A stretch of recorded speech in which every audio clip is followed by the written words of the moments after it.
السلام علیکم۔ آج ہم بات کرنے جا رہے ہیں فیک فوڈ سیمپلز کے بارے میں۔ فیک فوڈز جسے جعلی کھانے یا کھانے کے نمونے بھی کہا جاتا ہے، یہ پلاسٹک، موم، رال یا اس طرح کے مواد سے بنائے گئے کھانے ہوتے ہیں۔ یہ فیک فوڈ ماڈلز عام طور پر جاپان اور چائنا کے ریسٹورنٹس میں کھانوں کی نمائندگی کے لیے استعمال کیے جاتے ہیں۔ اور کیا ان کھانوں کو انسان کھا سکتے ہیں یا نہیں، یا پھر ان کا ہماری زندگی میں کیا عمل دخل ہے، یہ سب جاننے کے لیے سب سے پہلے آپ سے ریکویسٹ ہے کہ جن لوگوں نے ابھی تک روز ریئلٹی کو سبسکرائب نہیں کیا وہ سبسکرائب کر دیں تاکہ ہر نئی آنے والی ویڈیو آپ تک بآسانی پہنچ سکے۔ شکریہ۔ تو چلتے ہیں اپنی ویڈیو کا آغاز کرتے ہیں۔ تقریباً 95% فیک فوڈز اب بھی ہاتھ سے تیار کیے جاتے ہیں۔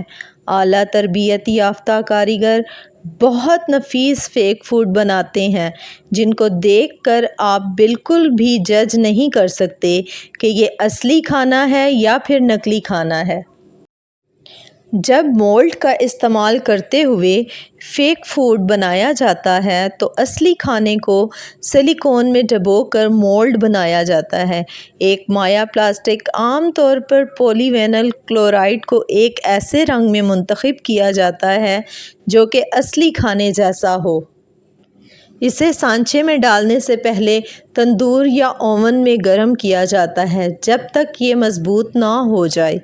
10 سے 30 منٹ تک اس نمونے کو گرم کرنے کے بعد ہاتھ سے یا ایئر برش سے پینٹ کیا جاتا ہے۔ جبکہ کچھ بڑے پیمانے پر فیک فوڈ مینوفیکچرنگ کمپنیز موجود ہیں جن میں فیک فوڈ ماڈلز بہت بڑے پیمانے پر تیار کیے جاتے ہیں اور بڑے بڑے ریسٹورنٹس ان کو اپنے کھانے کے مینیو کے بارے میں ڈیٹیلز دے کر ان سے اپنے مینیو کے مطابق فیک فوڈ ماڈلز تیار کروائے جاتے ہیں جو کہ یہ اپنے ریسٹورنٹس میں ایز اے ماڈلز رکھتے ہیں۔ یہ کھانے کے ماڈلز اکثر دنیا بھر کے ریسٹورنٹس میں دیکھے جاتے ہیں۔ کھانے کے نمونے کی یہ ثقافت جاپان سے خاموشی کے ساتھ ابھری اور خود ہی پروان چڑھنے لگی۔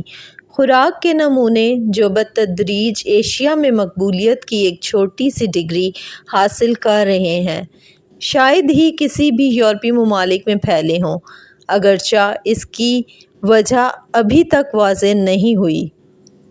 بنیادی خوراک کے نمونے کی تیاری کو 4 طریقوں میں تقسیم کیا گیا ہے: مولڈ بنانا، کاسٹنگ، رنگ کاری اور پریزنٹیشن۔ کھانے کے ماڈلز بنیادی طور پر ترتیب سے بنائے جاتے ہیں، جیسا کہ آپ اس شخص کو دیکھ رہے ہیں کہ یہ کتنی مہارت سے اس کھانے کو بنانے کی تیاری کر رہا ہے۔ یہ شخص فرائیڈ ایگ کے نمونے کو کتنی خوبصورتی اور مہارت سے بنا رہا ہے۔ اس آرٹیفیشل ایگز کے کلرز کو اگر دیکھا جائے تو یہ بالکل اصلی لگتا ہے۔ اس کو کس طرح سانچے میں ڈالا گیا اور کتنی مہارت سے نکالا گیا۔ 1800 کی دہائی میں خوراک بیچنے والے ایک تحریری مینیو کی بجائے ہر روز کاریگر اصلی کھانے کی پلیٹ دکھاتے تھے۔ شیوا کے ابتدائی دور میں 1920 کی دہائی کے آخر میں جاپانی کاریگروں اور موم بتی بنانے والوں نے کھانے کے ایسے ماڈلز تیار کیے جس سے ریسٹورنٹس کے مالکوں کے لیے مینیو کے استعمال کے بغیر آرڈر دینا آسان ہو گیا، جو کہ اس وقت جاپان میں عام نہیں تھے۔ پیرافین کو 1980 کی دہائی کے وسط تک بنانے کے لیے استعمال کیا جاتا تھا، لیکن چونکہ گرمی اور سورج کی روشنی پڑنے کی وجہ سے اس کے رنگ دھندلے پڑ جاتے تھے، اس لیے مینوفیکچررز نے بعد میں پولی وینل کلورائڈ کو تبدیل کر دیا۔ پلاسٹک کے ماڈلز زیادہ تر پولی وینل کلورائڈ سے ہاتھ سے بنائے گئے ہیں۔ جاپان میں بہت سے ریسٹورنٹس اپنی کھڑکیوں میں اپنے مقبول ترین کھانوں کو ظاہر کرنے اور گاہکوں کو راغب کرنے کے لیے فیک فوڈز استعمال کرتے ہیں۔ پلاسٹک فوڈز مینوفیکچررز اپنے تجارتی رازوں کی بڑی سختی سے حفاظت کرتے ہیں۔ یہاں پر تیار ہونے والے فیک فوڈ ماڈلز دراصل اصلی کھانوں سے بہت مہنگے ہوتے ہیں۔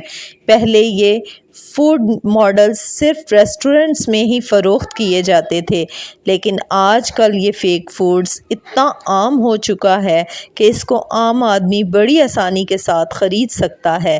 پہلے یہ فوڈ ماڈلز عام آدمی کو فروخت نہیں کیے جاتے تھے۔